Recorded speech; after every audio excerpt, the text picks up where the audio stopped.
સુરત શહેરના ભેસ્તાન વિસ્તારમાં આવેલ સિદ્ધાર્થનગરમાં એક યુવાનની હત્યા થયેલી લાશ મળતા ચકચાર મચી ગઈ છે।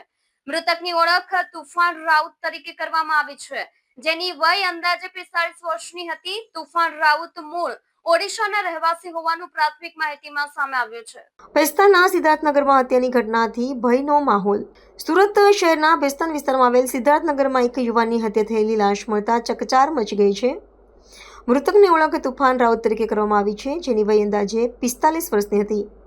તુફાન રાઉત મૂળ ઓડિશાના રહેવાસી હોવાનું પ્રાથમિક માહિતીમાં સામે આવ્યું છે। સૂત્રોના જણાવ્યા મુજબ તુફાની રાઉતની હત્યા કરવામાં આવી હોવાનો શંકાસ્પદ બનાવ છે અને તેનું મૃતદેહ શંકાસ્પદ હાલતમાં મળી આવ્યો છે।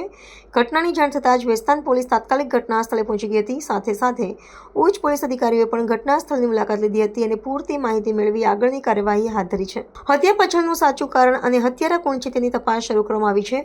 પોલીસ દ્વારા આસપાસના સીસીટીવી ફૂટેજ મેળવવાની પ્રક્રિયા શરૂ કરી છે અને આસપાસમાં રહેતા લોકોના નિવેદનો પણ લેવામાં આવી રહ્યા છે। હાલ સુધી હત્યાના મુદ્દે કોઈ સ્પષ્ટ માહિતી બહાર આવી નથી, પરંતુ પોલીસે તમામ દિશાઓમાં તપાસ ચલાવી રહી છે। આ ઘટનાને લઈને સ્થાનિકોમાં પણ ભયનો માહોલ જોવા મળી રહ્યો છે। અત્યારે એક મર્ડરની ઘટના સામે આવી છે ભેસ્તાન પોલીસ સ્ટેશનમાં, જે સિદ્ધાર્થનગર વિસ્તાર છે ત્યાં ગલી નંબર 12 છે, ત્યાં આગળ મરણ જનાર છે અમર ઉર્ફે તુફાન વિજય રાઉત, ઉંમર વર્ષ 45। એને અત્યારે કોઈ અજાણ્યા માણસોએ એનું હત્યા કરેલી છે। અત્યારે અમારી તપાસ ચાલે છે।